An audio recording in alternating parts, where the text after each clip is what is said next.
వచ్చినాడు. మరి అవతల వైపు ఎవరున్నారో నాకంటే బాగా మీకే తెలుసు.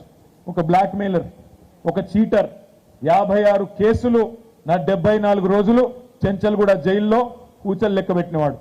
జైలుకు స్వాతంత్రోద్యమంలోనో తెలంగాణ ఉద్యమంలోనే పోతే తప్పు కాదు, కానీ ఇతరులను వంచి బ్లాక్మెయిల్ చేసి మోసం చేసి ఆడపిల్లల గౌరవానికి భంగం వాటిల్లే విధంగా చండాలపు పనులు చేసి జైలుకు పోయిన వాడు పట్టభద్రుల ప్రతినిధి అవుతాడా?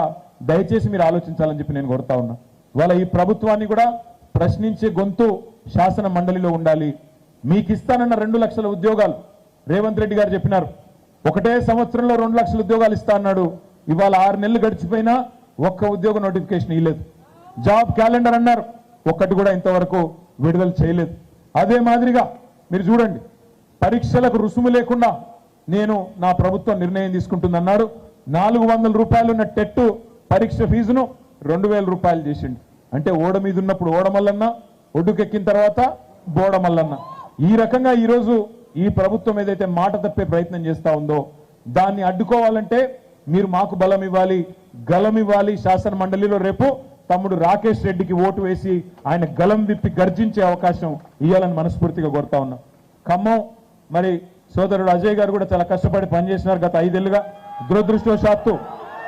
దురదృష్టవశాత్తు మొన్నటి ఎన్నికల్లో ఇక్కడ మనం ఓడిపోయినాం. నామా గారు తప్పకుండా గెలుస్తారన్న విశ్వాసం నాకైతే ఉంది. తప్పకుండా మన జరిగిన ఎన్నికల్లో చాలా సానుకూలంగా జరిగిందని చెప్తా ఉన్నారు. గెలుస్తారన్న విశ్వాసం నాకుంది. తమ్ముడు రాకేష్ ని కూడా మీరు గెలిపించి శాసన మండలికి పంపించినట్టయితే రేపటి రోజున మీ 2 లక్షల ఉద్యోగాల వాగ్దానం కానీ, అదే మాదిరిగా నిరుద్యోగ వృత్తి గురించి కానీ, అదే విధంగా నిరుద్యోగుల సమస్యల గురించి కానీ, ఈ ప్రాంతంలో రావాల్సిన పరిశ్రమల గురించి కానీ మీరు కేంద్ర ప్రభుత్వంలో ఉండే పెద్దలు కూడా చూడండి. బయ్యారంలో ఉక్కు కర్మాగారం పెడతామన్నారు, ఇప్పటిదాకా అతి లేదు గతి లేదు. 10 ఏళ్ళు వాళ్ళు కూడా ఓటు అడుగుతా ఉన్నారు. కాజీపేటలో కోచ్ ఫ్యాక్టరీ పెడతామన్నారు, దానికి అతి గతి లేదు. చెప్పుకుంటూ పోతే ఎన్నో వాగ్దాన భంగాలు 2 ప్రభుత్వాలు కూడా చేసినాయి. నేను మనస్ఫూర్తిగా మిమ్మల్ని ఇంకొక మాట కూడా కోరుతా ఉన్నా. ఇవాళ సమాజంలో మంచి కంటే చెడు వేగంగా వ్యాప్తి చెందుతుంది. ఎందుకో కానీ సోషల్ మీడియాలో కూడా బూతులు తిడితే 4 మాటలు పొల్లు మాటలు మాట్లాడితే ఎక్కువ మంది చూస్తారు. అదే మంచి మాటలు రాకేష్ రెడ్డి మంచివాడు అంటే ఎక్కువ చూడరు. అదే రాకేష్ రెడ్డిని 4 తిట్లు తిడితే మాత్రం మళ్ళీ అది నొక్కి నొక్కి అదే యూట్యూబ్ వీడియో మళ్ళీ చూస్తారు. మనకు జరిగింది అదే. 9.5 ఏళ్ళు సిన్సియర్గా పనిచేసినాం. 9.5 ఏళ్ళు ప్రతి రంగంలో తెలంగాణను భారతదేశంలో అగ్రగామిగా నిలబెట్టే పని చేసినాం. కానీ దురదృష్టం ఏంటంటే పనిని వాళ్ళ ఖమ్మం పట్టణానికి వస్తే సర్వాంగ సుందరంగా ఉంది. ఖమ్మం పట్టణం ఎక్కడ చూసినా అద్భుతంగా ఉంది. మరి పని మాత్రమే గీటు రాయి, పని మాత్రమే ప్రాతిపదిక అయితే ఇక్కడ మొత్తం ఖమ్మం జిల్లాలో 10కి 10 సీట్లు కూడా బీఆర్ఎస్ గెలవాలి. కానీ మా ప్రత్యర్థులు ఏం చేసినారు? కేవలం వ్యక్తిత్వ హననం, అంటే క్యారెక్టర్ అసాసినేషన్, ఉన్నది లేనట్టుగా లేనిది ఉన్నట్టుగా చూపెట్టే ప్రయత్నం.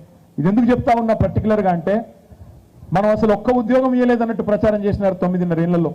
వాస్తవం ఏంది అంటే 9.5 ఏళ్లలో భారతదేశంలోనే అత్యధిక ప్రభుత్వ ఉద్యోగ నియామకాలు చేసిన ఒకే ఒక్క ప్రభుత్వం, 2 లక్షల ఉద్యోగాలు ఇచ్చిన ప్రభుత్వం కేసీఆర్ గారి ప్రభుత్వం. కానీ మేము అది చెప్పే లోపలనే నిజం కడప దాటే లోపల అబద్ధం ఊరంతా తిరిగి వస్తుందని ఏదైతే చెప్తారో ఒక్క ఉద్యోగం ఇవ్వలేదు. పేపర్ లీక్ అయింది, ఇదైంది అదైంది అని చెప్పి అడ్డగోలు వాదనలు. నేను రాహుల్ గాంధీ గారిని బీజేపీ నాయకులను కూడా ఎన్నికల సమయంలో అడిగిన, మాకంటే ఎక్కువ